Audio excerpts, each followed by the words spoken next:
What you taking my picture for? Who you gonna show it to? They say, I got a picture of Richard Pryor. What's that? Richard Pryor running down the street. I'm gonna tell you all the truth tonight. Okay? You gotta promise not to tell nobody. Can I trust you? You some lying motherfuckers. We lived in a, I guess you call it a brothel. We called it a whorehouse. Yeah.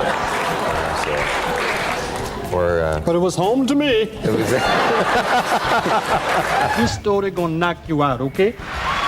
You like me, don't you? Oh, very much. Watch out. I guarantee you, if you ask the legends, if you ask Eddie Murphy, if you ask the Dave Chappelles, the Martin Lawrences of the world, if you ask them who did you look up to as a comedian and as a commentator and as an activist, as who would it be? And I guarantee you, all roads that lead to Richard Pryor have to be. I know he'll be in the conversation, right? Absolutely, at the top of the list. They all say his name. In fact, he's so revered that it's really take him out of the conversation. That's just his standard. Yeah. Don't do no list. He got his own list. All right. One of a kind, but behind every great man is a great woman or a great team. And one of the reasons why his legacy has been lasting and living so long, not because he was so profound as a comedian, but also because he has someone behind the scenes that has been making sure his brand is properly taken care of, who goes by the name of Jennifer Lee Pryor. This is Richard Pryor's widow, and we have her with us right now. Jennifer Lee Pryor, welcome to the show. Hey, Sway. How are you doing? I'm great. I met you a while back. You came to one of Richard's birthday parties. I didn't think you remember that. Wow. Of course I remember. I remember what you were wearing. Of course I remember. Are you kidding? You're such a fine-looking man. Okay, you better talk. You better talk, Jennifer. Miss Pryor, don't do it. Don't get him too excited, Miss Pryor. Now he's gonna reach forever. He's reaching out to GQ. Now he's gonna reach out to GQ. Yes, and it's interesting that. Oh my gosh, I didn't know if you remembered that. Now it's such a. Of course, it was quite an evening. It was a very special night for Richard, and I was so happy you were there. So many of his friends were there. It was a special night. It was near the end. So it was important that. Richard loved to get out. He was still performing at the store, and he just it meant a lot to him. Sway, it meant a lot. Yeah. Oh man, thank you for bringing. I didn't even know if you. That was such a moment for me. Let me tell you something, Jennifer. Richard, growing up in the '70s, and I grew up in Oakland, so. Right. Well, there you go. There you go. Center, the center. Yeah. I was in the Mecca, and whenever you went outside, even as a kid, you felt the energy, right? And Richard Pryor's comedy, as a kid, in retrospect, I realize now, helped me to cope with racism in America. Wow. It helped me to, when I say cope, it helped me not to be intimidated by it, not to be scared of it, not to fear it. As a kid, because he spoke so openly about it and unapologetically about it that it might have made the entire room uncomfortable, but typically that room left different than the way it came in. And so when I met him that day, for so many reasons, I wanted to hug him and to be even in his presence. And it was close to the end. He wasn't the same Richard I grew up watching. Sure. But he was Richard. He was the same Richard I grew up watching. You know what I mean? In the same way. And so he always held a dear place in my heart. So when I see the work that you've done over the years to keep his name and brand out there, I want to say salute to you and commend you. I appreciate that. I really, really do. Yeah. I've been working hard. And listen, talking about how it helped you cope with racism. Is there any more important time right now than to have Richard's voice heard again? Yeah. The white supremacists on the rise, that Charlottesville trial is starting today. I mean, it is important that his voice and what he talked about and what he said, sometimes with great humor. I mean, 1978 live in concert, he's talking about chokeholds and he's making people laugh about it at the same time.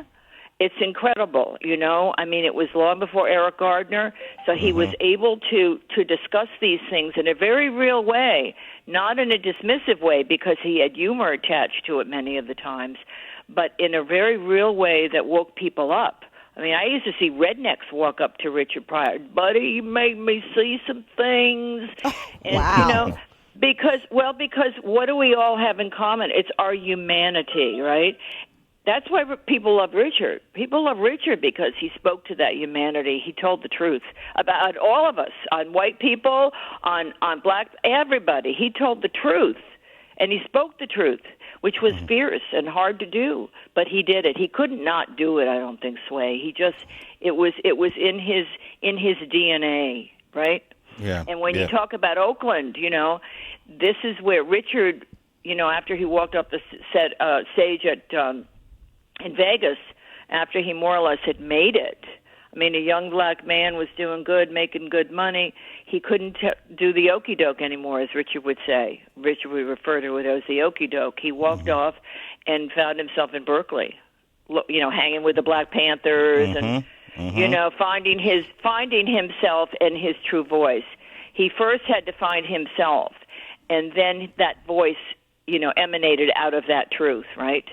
And then that's the Richard Pryor we've come to know and love and revere. Wow, man. Jennifer Lee Pryor is here. I'm curious because it's so true. He came to a lot of people kind of escaped to the Bay to find themselves at that time, apparently. And a lot of, truth be told, a lot of folks I know were around those people. And thinking about Richard Pryor had me thinking about Dave Chappelle and all the controversy he's been receiving from his last special.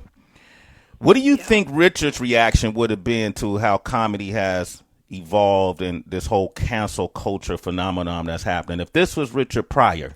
Because this is Richard Pryor. Like Dave Chappelle, what he's saying now, you could find clips of Richard Pryor saying things as well decades ago. How do you think he would have reacted to this? Well, you know, Richard wouldn't have changed, right? Richard would have been Richard. He would have kept speaking the truth. He would probably have been even more fierce about it. I think he would have probably defended Dave, you know, and maybe not agreed with a couple of the statements he made, but defended his right to say it. I mean, cancel culture is really a bitch, and I think that Dave, you know, he should not. Those people walking out at Netflix, come on, guys, cut it out. You know, so what? You disagree. You know, just stay in your seats. You know, make a lot of noise, but you know, walking out and trying to get him fired and trying to get him censored. That's censorship. And Richard fought against censorship. My God, he was all about the First Amendment. So maybe he might disagree with a couple of things Dave said, but you know, hey, he would defend his right to say it till the death. And Richard would keep saying what he would be saying, you know, and he was way ahead of his time about all that gender bending stuff.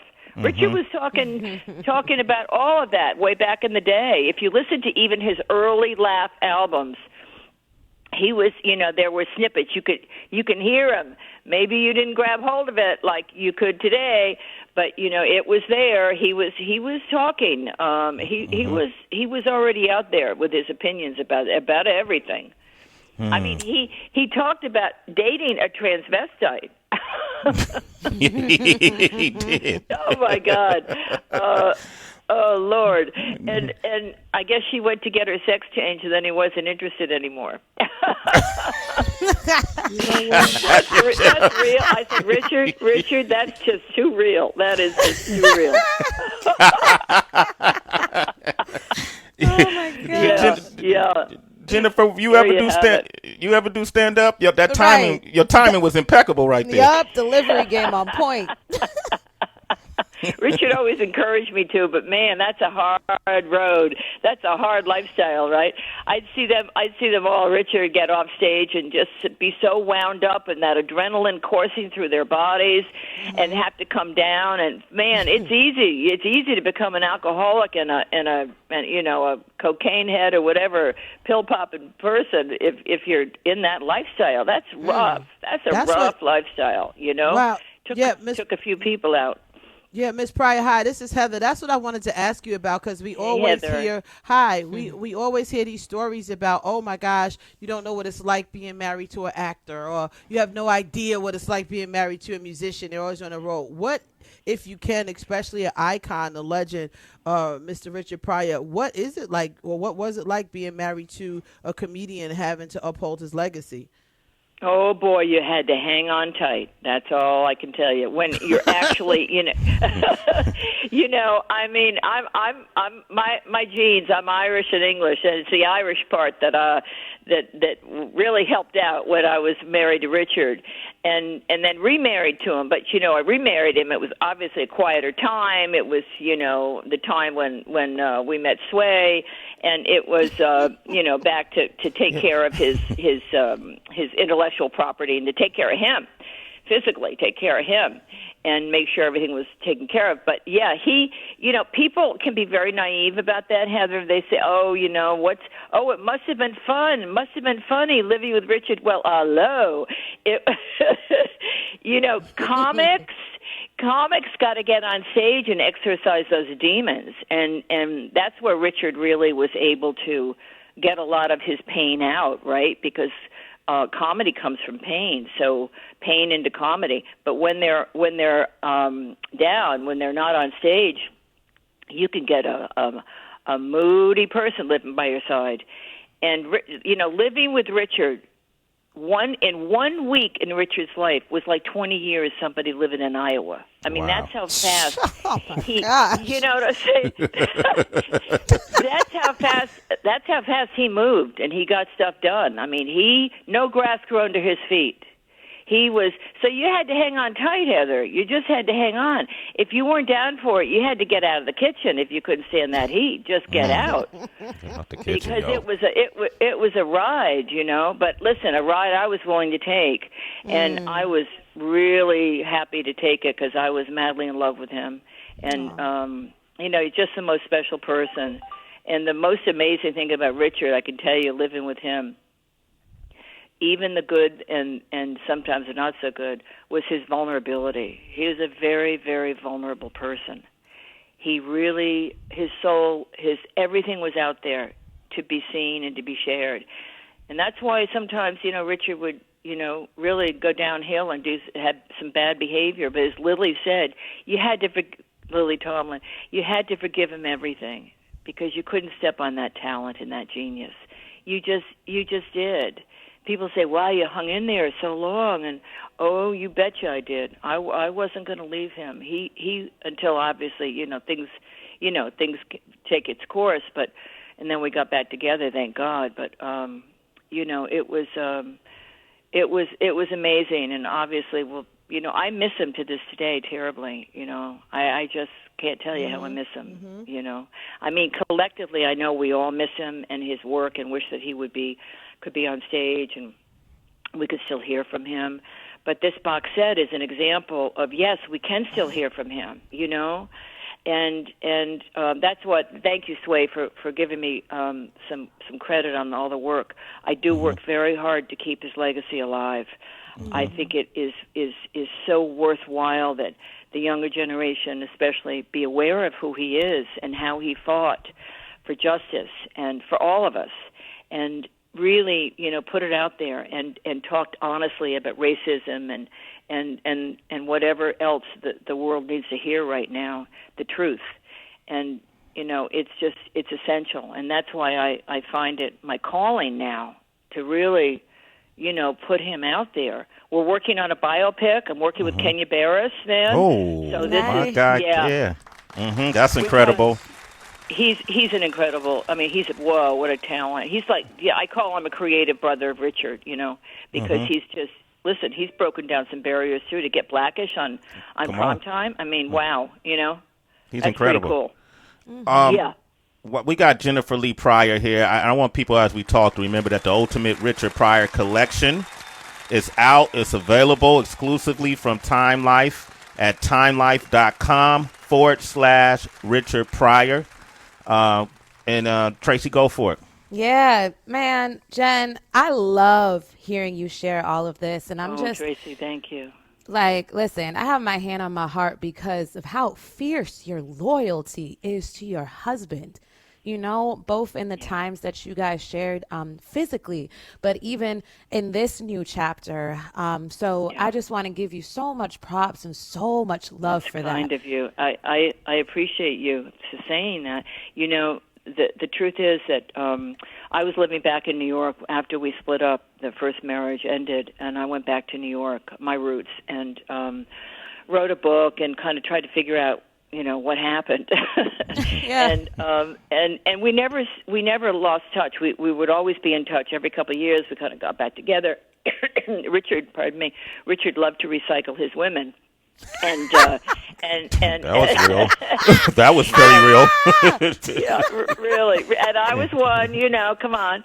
And okay. And I never stopped loving him. I was still so in love with him, and and then so all through the 80s we'd see each other, and I worked with him when he was in New York shooting I See No Evil, Hear No Evil, and then in '94 he asked me to come back.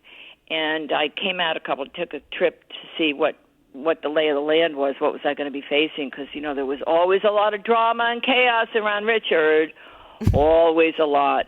So I'm like, oh, Dad, I talked to my father, who's a lawyer. I said, he was a civil rights lawyer, by the way, and I said, what do you think of this? And he, just be careful, protect yourself. So, but I'll tell you what, Tracy, you speak of loyalty, and I appreciate you bringing that word up. I couldn't not come back because I saw some stuff going down that was just wrong, right? The lawyers, the business managers, the people who should have been taking care were not. Mm-hmm. And I saw the locust had descended, and I couldn't turn my back on him. I couldn't let him go out that way. That was not going to work. His IP, his intellectual property was being sold out from under him, and I'm like, this can't happen. This cannot happen. He is an icon. He is in the pantheon of greatness. No.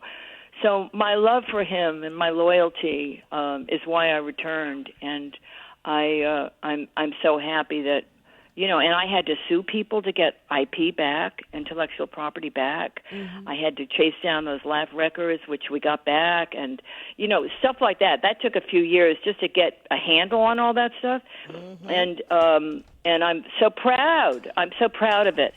Mostly I'm proud that Richard lived the rest of his life, 11 years. We remarried during that period, in dignity. He had dignity, and he went back to the store and performed.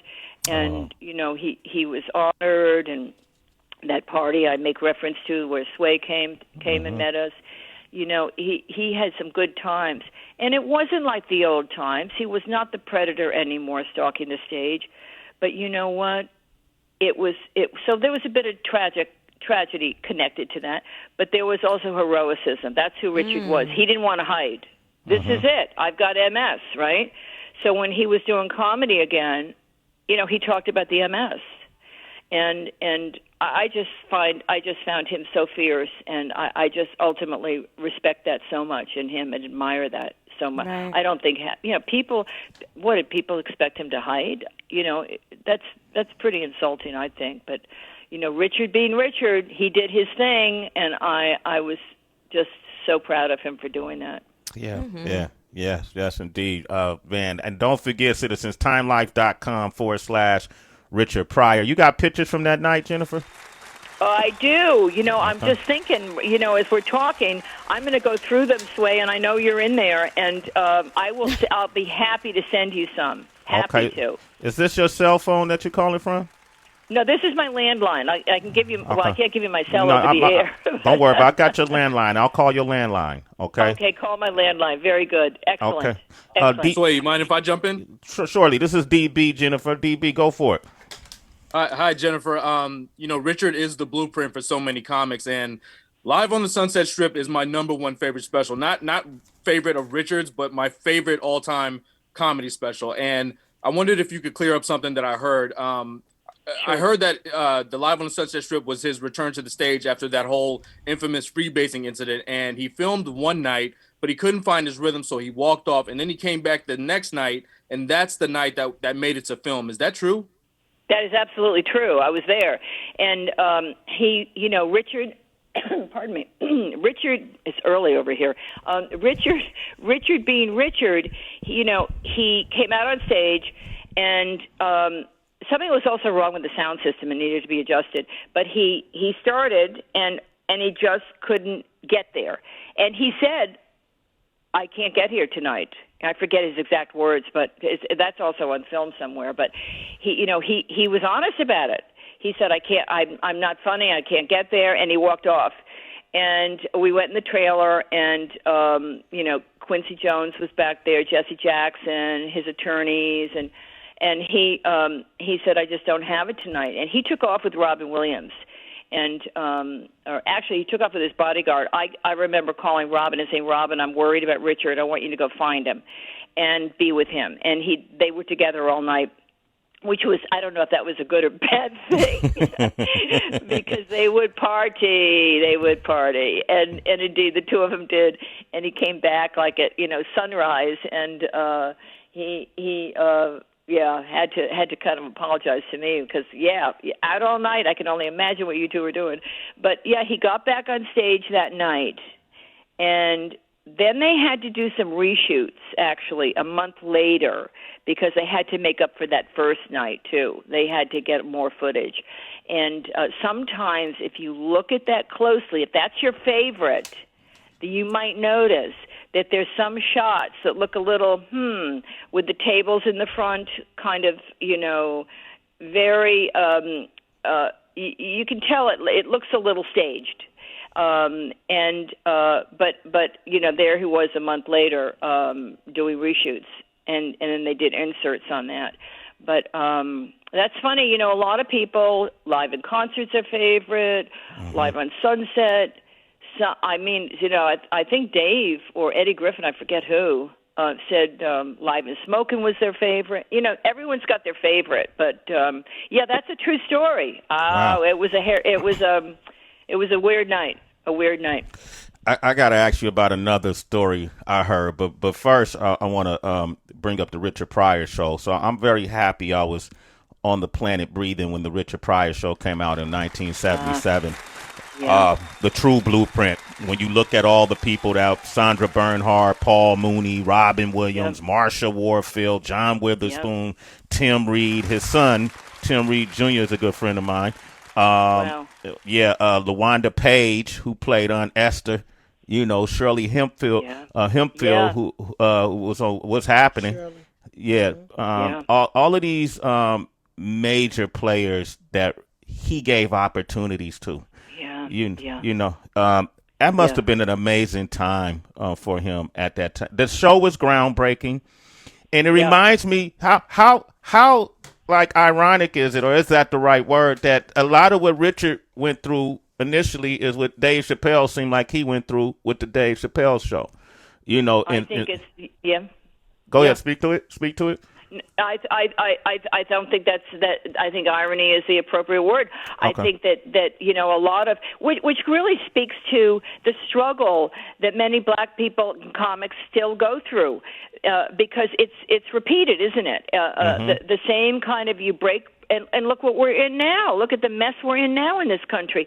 I mean, we need a new civil rights movement, right? Which is Black Lives Matter, but it really needs to, become, I think, a force as great as the one in the 60s to change legislation and do something. Because, it does keep repeating. So Richard broke down barriers, and you think, oh, wow, he broke down barriers, now I can walk through. And then Dave went through the same thing. But, so it really speaks to, ironic is a perfect word, because it does speak to the fact that those issues have to be fought over and over again. As a woman, I'm looking now at the young women having to fight this abortion fight again. Our women's rights are being taken away. At the same time, when we see white supremacists and racism on the rise, anti-Semitism as well, you can see women's rights being stripped away, voting rights stripped away. So all of these fights have to be fought again. We thought Jim Crow was done away with. No, here we go again. So, it's incredible that, and appropriate that you bring it up, Sway, absolutely appropriate. Here we go again. And everybody's got to muster those forces and that passion. Everybody's got to do their part. Everybody. And fight what we're seeing now in this country, which is got to be stopped, got to be corrected, got to be turned around. Let the comedians speak. I know you're doing a lot of press, I'm sure, today.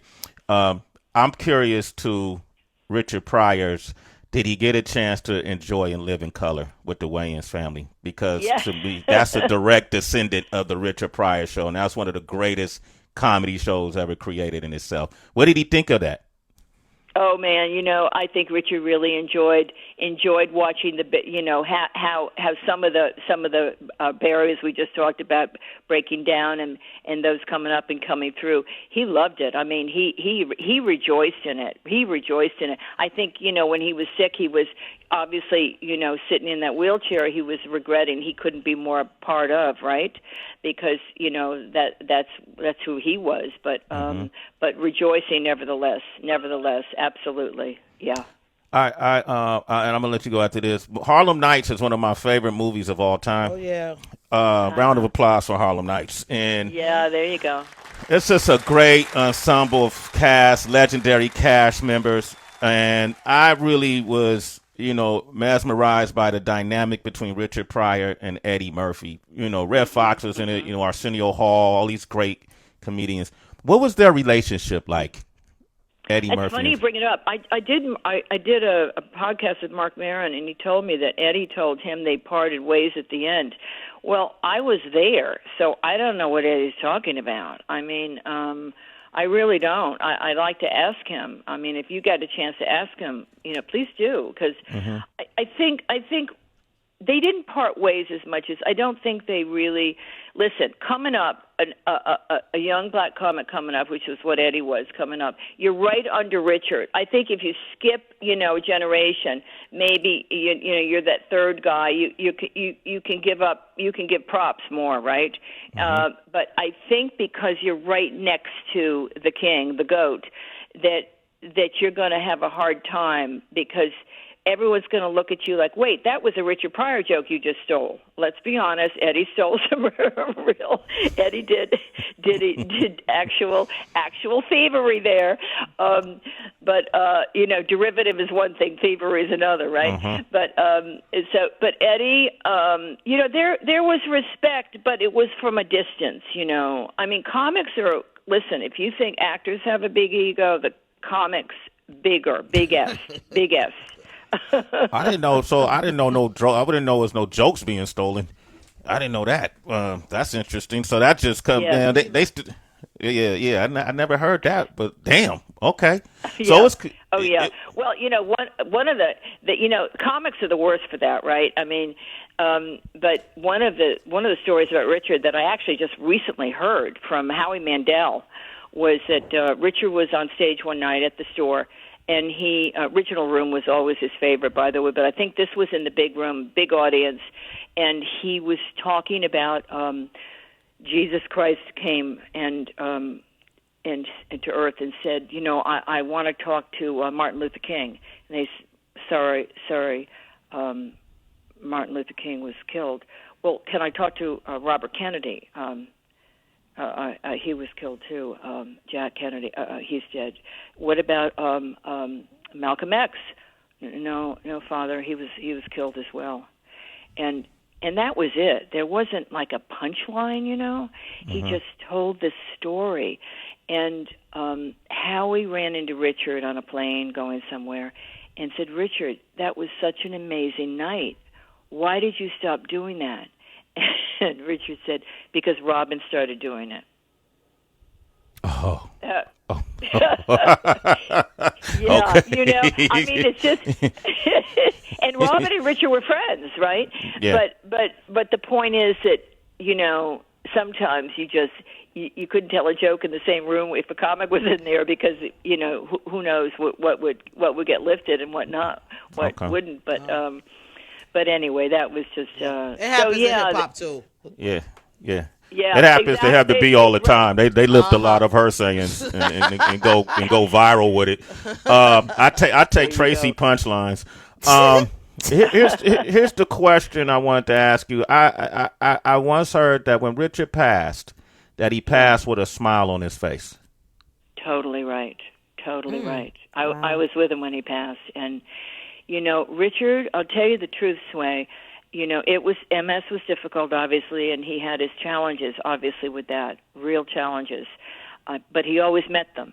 And I think being in that wheelchair for 11 plus years, he really at first was struggling with it. At first was just struggling, but ultimately made peace with it.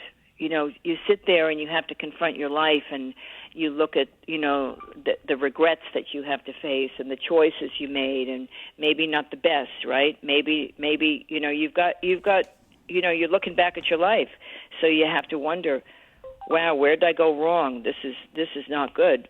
But he had some measure of peace, I believe, at the end of his life. I really do. He accepted everything, and instead of living in that regret, I think he went through it. Do you know what I mean? He went through the whole cycle of his own life, and in his mind, and came to terms with it. And this was it. Good, bad, and whatever ended up. It was his life. He lived it proudly, and there was a smile. He was okay at the end, Sway. Wow, he was loved. Thank you. Loved, and he lived in dignity right up until the end. Thank you for sharing that. Jennifer Lee Pryor, citizens. Big round of applause. The Ultimate Richard Pryor Collection is out now. Go to timelife.com/Richard Pryor. All 4 of Richard's full-length concert films, live in smoking, live in concert, live on the Sunset Strip, here and now. His 1977 NBC TV special and all 4 controversial episodes, The Richard Pryor Show. You can check that out, featuring Robin Williams, Sandra Barnhart, Tim Reed, Marsha Warfield. And then also there's some deleted scenes and outtakes and no holds barred interview with the one and only Jennifer Lee Pryor. So if you gathered anything on this conversation, you can only imagine what's going to happen when she ain't got time restraints. So make sure you go to timelife.com/Richard Pryor. Jennifer, I'm going to reach out for you this weekend. Thank you so much, guys. You were wonderful. Honestly, I enjoyed this very much. I appreciate it very much. We did as well. We enjoyed it as well, and hopefully we'll see each other in person and do it that way next time, okay? That sounds good. That sounds great. All right. Take care. Jennifer Lee Pryor, ladies and gentlemen.